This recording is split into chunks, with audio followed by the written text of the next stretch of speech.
स्वागत है आपका बोलता हिंदुस्तान में। मैं हूं आपके साथ फरीद सैफी। आज हम बात करेंगे दिन की सभी बड़ी खबरों के बारे में। इस बुलेटिन में हम बात करेंगे कि योगी सरकार के प्रदेश में बच्चों को क्यों चढ़ाया जा रहा है संक्रमित खून। राहुल गांधी और सत्यपाल मलिक ने खोले मोदी सरकार के बड़े राज। भाजपा सरकार के प्रदेश में रेप पीड़िता को क्यों मिले सिर्फ 1500 रुपए। योगी सरकार के प्रवक्ता को क्यों करानी पड़ी अपनी बेटी को बिहार में नौकरी। महिला सम्मान का बखान करने वाली बीजेपी के नेता ने दिया हेमा मालिनी पर विवादित बयान। मरते हुए लोगों की नहीं लेकिन महाराष्ट्र सरकार को है बेयर की चिंता। और लास्ट में आपको बताएंगे कि आखिर क्यों एनसीईआरटी से हटाया गया इंडिया शब्द। तो चलिए शुरुआत करते हैं आज की खास खबरों। विकास के नाम पे बड़े बड़े पोस्टर लगवाने वाली योगी सरकार के अस्पताल में 14 बच्चों को संक्रमित खून चढ़ा दिया गया, जिससे उन सभी बच्चों को HIV एड्स, हेपेटाइटिस बी और सी जैसी बीमारियां हो गई।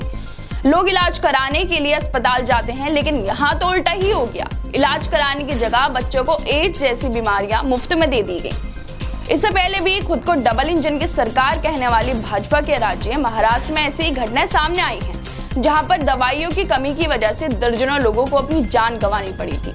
लेकिन इन सब से सरकार को क्या, वो तो बस चुनावों में बड़े बड़े वादे कर देती है और जब जनता उन्हें जिता देती है तो उनकी सुध तक लेने नहीं आती।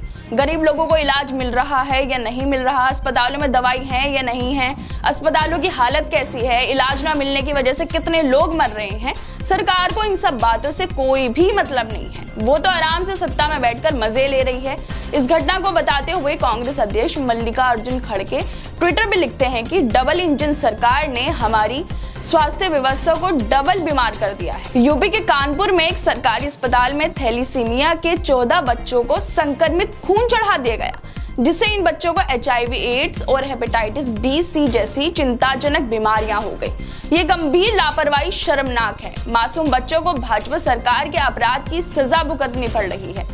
इसके साथ अखिलेश यादव ने भी इस घटना पर दुख जताते हुए दोषियों को सख्त से सख्त सजा देने की बात कही है।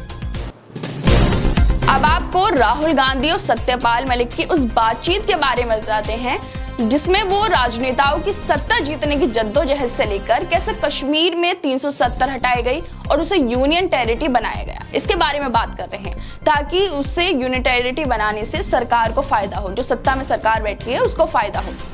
लेकिन जो कश्मीर के लोग हैं वो इस डिसीजन से खुश बिल्कुल भी नहीं है, ऐसा सत्यपाल मलिक का कहना है। सत्यपाल मलिक ने आगे कहा कि मैंने सरकार से कहा था कि कश्मीर को यूनियन टेरिटरी ना बनाया जाए, जिसके बाद सत्ताधारी सरकार ने कहा कि सब ठीक चल रहा है, कश्मीर में सब ठीक चल रहा है। लेकिन ऐसा नहीं है, टेररिस्ट ज्यादा एक्टिव हो गए हैं, रोज घटनाएं हो रही हैं।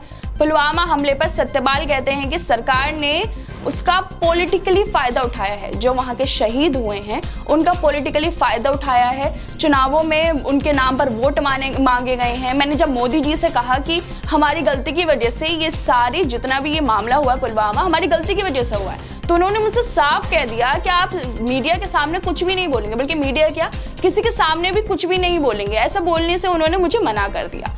पुलवामा के शहीदों ने एयरक्राफ्ट मांगे थे, उनके एप्लीकेशन 4 महीनों तक होम मिनिस्ट्री में पड़ी रही और फिर उसे खारिज कर दिया। कि साथ में ये भी कह दिया गया कि हमारे पास एयरक्राफ्ट नहीं है, हम नहीं दे सकते आप लोगों को। 10 दिनों तक विस्फोटक जो कार थी, जो सेना के वाहनों से टकराकर जो इतना बड़ा हमला हुआ, वो 10 दिनों तक सड़कों पर घूमती रही। इन लोगों को ये बात पता थी, इसकी जानकारी थी सरकार को, लेकिन उसके बाद भी कुछ नहीं किया गया। पुलवामा हमले पर राहुल गांधी कहते हैं कि जब वो पुलवामा के शहीदों जो थे, जब उनका शव को एयरपोर्ट पे लाया गया, वो उनसे मिलने पहुंचे तो जो वहां के सिक्योरिटी गार्ड थे उन्होंने बाकायदा उन्हें कमरे के अंदर बंद कर दिया, उन्हें मिलने से मना कर दिया उन शहीदों से। इसके साथ ही राहुल गांधी ने कहा कि हमारे सिस्टम में दलितों का या फिर OBC लोगों के लिए जगह ही नहीं है, हर जगह इनके ही लोग भरे हुए हैं, मतलब जो सत्ता में सरकार है उनके लोग भरे हुए हैं। सत्यपाल राहुल गांधी से बात करते हुए कहते हैं कि मणिपुर में सरकार की जो नाकामी है वो साफ देख सकते, मतलब मणिपुर के अंदर जो सरकार है वो हिंसा को रोकने में बिल्कुल नाकाम रही। बस कुछ दिनों की बात है, उसके बाद ये जो सरकार है वो सत्ता में दोबारा नहीं आएगी। प्रधानमंत्री जी लोगों के लिए कुछ काम नहीं कर रहे, लेकिन बढ़ा चढ़ाकर इस तरह दिखाते हैं जैसे लोगों के लिए क्या ही कर दिया हो। इस तरह से इवेंट्स किए जाते हैं, प्रधानमंत्री मोदी जो काम करते हैं या नहीं करते हैं उनको इतना बड़ा चढ़ाकर दिखा देते हैं लोगों के सामने, और उसके साथ ही जो हमारी मीडिया है वो उसको प्रमोट करती है। लेकिन जो रियलिटी है वो ये है कि जमीन पर कुछ भी काम नहीं हो रहा है। खैर, आपको ले चलते हैं अब मध्य प्रदेश, जहां पर भाजपा की सरकार है। महिला सुरक्षा के नाम पर बीजेपी कितने झूठ बोलती है ये सब हम तो जानते ही हैं। राज्य के मुख्यमंत्री शिवराज सिंह चौहान कहते हैं कि मैं हर बहन बेटी मैं अपनी अंतरात्मा से देवी माँ को देखता हूँ, इसलिए उन बहनों के पैर धोकर उनके पानी को अपने माथे पर लगाता हूँ। महिलाओं के सम्मान में इतनी बड़ी बातें बोलने वाले मुख्यमंत्री के प्रदेश में एक लड़की का रेप किया जाता है, वो निवस्त सड़कों पर घूमती है और सरकार उसे इलाज करवाने के लिए, उसे राहत पहुंचाने के लिए सिर्फ 1500 रुपए देती है। शिवराज सिंह चौहान ने अपने भाषणों में तो दिखावे के लिए कहा था कि वो पीड़िता के परिवार की मदद करेंगे, समाज में इज्जत दिलवाएंगे। क्या 1500 रुपए की मदद की बात ही मुख्यमंत्री जी कर रहे थे? महिला सम्मान के नाम पर आंसू बहाने वाली भाजपा कितनी महिलाओं के लिए काम कर रही है ये साफ नजर आ रहा है। कहीं पर उसके लोग महिलाओं से मारपीट करते हैं, उनके कपड़े फाड़ देते हैं, और सरकार खूब जोर शोर से महिलाओं के सम्मान की बात करती रहती है। वो किस सम्मान की बात कर रही है? क्या एक रेप पीड़िता को 1500 रुपए देना सम्मान की बात है?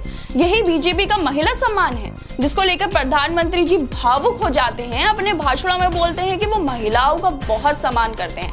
लेकिन हकीकत क्या है आप सब लोग खुद ही देख लीजिए। अब बात करते हैं योगी सरकार के उन वादों की जिनकी पोल खुद उनके ही लोग खोल रहे हैं। उत्तर प्रदेश भाजपा के प्रवक्ता एक ट्वीट करते हुए कहते हैं, जिसमें वो लिखते हैं कि मेरी छोटी बेटी शिखा सिंह का चयन बिहार लोक सेवा आयोग के द्वारा विद्यालय अध्यापक के पद पर हुआ है। उत्तर प्रदेश भाजपा प्रवक्ता अपनी बेटी को बिहार के एक स्कूल में सिलेक्शन होने पर खूब खुश हैं, उसे बधाइयां देते हैं। होना भी चाहिए खुश, क्योंकि उनकी बेटी को उत्तर प्रदेश में नौकरी ना मिली हो, लेकिन कम से कम उन्हें बिहार में तो नौकरी मिल ही गई है ना। अब सवाल यह है कि जब योगी सरकार उत्तर प्रदेश में इतनी ज्यादा विकास कर रही है कि उन्हें दूसरे राज्यों के विकास की फोटो खुद के प्रचार के लिए इस्तेमाल करनी पड़ रही है, तो क्या वो अपने प्रवक्ता की बेटी के लिए उत्तर प्रदेश में एक नौकरी तक नहीं दिलवा पाए? अगर इतना ही उत्तर प्रदेश का विकास हो रहा है तो फिर भाजपा के प्रवक्ता की बेटी को बिहार क्यों जाना पड़ा? क्यों वहां पर नौकरी करनी पड़ रही है? सत्ताधारी सरकार वादों तो बहुत ज्यादा करती है, लेकिन उसके वादे कितने खोखले हैं इसकी पोल खुद उसी के ही लोग खोलते नजर आ रहे हैं। अब आपको फिर से मध्य प्रदेश लेकर चलते हैं, जहां पर महिला सम्मान के ऐसे मिसालें देखने को मिलती हैं कि पूरे देश में मिल ही नहीं सकती। शिवराज सिंह चौहान हर बेटी में देवी माँ को देखते हैं, लेकिन उनके नेता बोल रहे हैं कि हमने हेमा मालिनी तक को नचवा दिया। ये शब्द किसी कार्यकर्ता के नहीं है, बल्कि सरकार में गृह मंत्री के पद पर आसीन नरोत्तम मिश्रा के हैं, जो खुद की ही पार्टी की नेता हेमा मालिनी को बोल रहे हैं कि हमने उनको भी नचवा दिया। ये कोई पहला मामला नहीं है दोस्तों, इससे पहले भी भाजपा के लोग इस तरह की भाषा का हमेशा से ही इस्तेमाल करते आए हैं। भाजपा नेता धर्मेंद्र सिंह लोधी भी बोल चुके हैं कि वो अपने इलाके की सड़कें हेमा मालिनी की गालों से भी चिकनी करवा देंगे। सोचिए दोस्तों, भाजपा के लोग खुद अपनी ही पार्टी की महिलाओं के लिए इस तरह की भाषा का इस्तेमाल कर रहे हैं, तो वो बाकी महिलाओं को क्या ही सम्मान करेंगे? मोदी जी महिला सम्मान पर बड़ी बड़ी बातें करते रहते हैं, लेकिन जब इस आपत्तिजनक बयान पर सांसद हेमा मालिनी को बुरा लग गया, उन्होंने बुरा माना, तो मोदी जी ने उनका लोकसभा का टिकट ही काट दिया, मतलब लोकसभा से उनका पत्ता ही काट दिया। और अगर भाजपा में रहना है तो महिलाओं को इतना तो सहन करना ही पड़ेगा। अगर उन्होंने आवाज उठाई तो उनका टिकट काट दिया जाएगा, उन्हें पार्टी से बाहर कर दिया जाएगा। इसलिए भाजपा में रहना है तो ये सब सहन करना ही पड़ेगा। अब आपको बताते हैं कि महाराष्ट्र सरकार जो अस्पताल में दवाइयों की वजह से हुई मौतों पर कुछ नहीं बोलती, लेकिन उन्हें बियर की बिक्री कम क्यों हो गई इसकी खूब चिंता सता रही है। बियर की बिक्री कम होने की वजह से उनकी रातों की नींदें उड़ गई हैं, लेकिन जब दवाइयों के अभाव में लोग मर जाते हैं, कई किलोमीटर तक कोई लोगों के लिए अस्पताल नहीं बनवाया जाता, अस्पतालों की हालत बिल्कुल खस्ता है, लोगों के पास इलाज करवाने के लिए कोई भी जगह नहीं है, लेकिन इन सब चीजों की चिंता उनको बिल्कुल भी नहीं होती। बियर की बिक्री कम क्यों हो जाती है, इससे सरकार बहुत ज्यादा परेशान है। और सिर्फ यही नहीं, सरकार ने एक उच्च अधिकारियों की टीम भी गठित कर दी है और साथ में टीम को ये ऑर्डर भी दे दिया है कि 1 महीने के अंदर ही अपनी रिपोर्ट सरकार के सामने पेश भी करनी है उन्हें। लेकिन महाराष्ट्र सरकार प्रदेश में खराब हो रही अस्पतालों की हालत पर बोलना तो क्या, उसकी तरफ देखना भी पसंद नहीं करती। 24 घंटों के अंदर 24 लोगों की मौत हो जाती है, अस्पताल के बाहर कूड़ा पड़ा रहता है, जानवर खुले घूमते रहते हैं, लेकिन सरकार को इससे क्या ही मतलब, उन्हें तो सिर्फ बियर की बिक्री से मतलब है। उन्हें बस पैसों से मतलब है, उन्हें लोगों से कोई भी मतलब नहीं है। अब आपको बताते हैं कि एनसीईआरटी की किताबों में भारत शब्द मिलेगा जबकि इंडिया शब्द क्यों नहीं मिलेगा। भारत सरकार की तरफ से लगातार कहा जाता रहा है कि हम भारत के लोग हैं, जबकि इंडिया शब्द बाहर से आया है, इसलिए अब इंडिया ना बोलकर भारत कहा जाएगा। लेकिन अब एनसीईआरटी की किताबों से भी इंडिया शब्द को हटा दिया गया है। ये प्रस्ताव कुछ महीने पहले रखा गया था और अभी इसे स्वीकार कर लिया गया है। इससे पहले ही एनसीईआरटी समिति ने भी पुस्तकों में हिंदू जीत को उजागर करने की सिफारिश की है। उन्होंने पाठ्य पुस्तकों में प्राचीन इतिहास की जगह पर शास्त्रीय इतिहास को शामिल करने की भी सिफारिश की थी। इससे पहले भी एनसीईआरटी की तरफ से 10वीं, 11वीं और 12वीं की सिलेबस में बदलाव किए गए थे। किताबों में कई टॉपिक्स हटा दिए गए थे। मुगलों के चैप्टर्स को भी हटा दिया गया था। सोचिए दोस्तों, जब किताबों से भारत की हिस्ट्री को ही हटा दिया जाएगा तो लोगों को कैसा पता चलेगा कि हमारी हिस्ट्री क्या है, कौन राजा कहां पर आए, किसने कैसा राज किया, ये सब लोगों को पता ही नहीं होगा। लेकिन फिलहाल एनसीईआरटी की किताबों में से जो इंडिया शब्द है उसको हटा दिया गया है और सरकार के कहने पर ये भारत शब्द जो है एनसीईआरटी की किताबों में शामिल कर लिया गया है। मतलब अब आपको किताबों में कहीं भी इंडिया शब्द सुनने को नहीं मिलेगा, सिर्फ भारत लिखा जाएगा। खैर, आप क्या सोचते हैं इस मुद्दे पर कि इस तरह के चैप्टर हटाना ठीक है या नहीं है? और साथ में ये भी बताएं कि आपको ये वीडियो कैसी लगी और बाकी तमाम खबरों के लिए जुड़े रहिए हमारे साथ।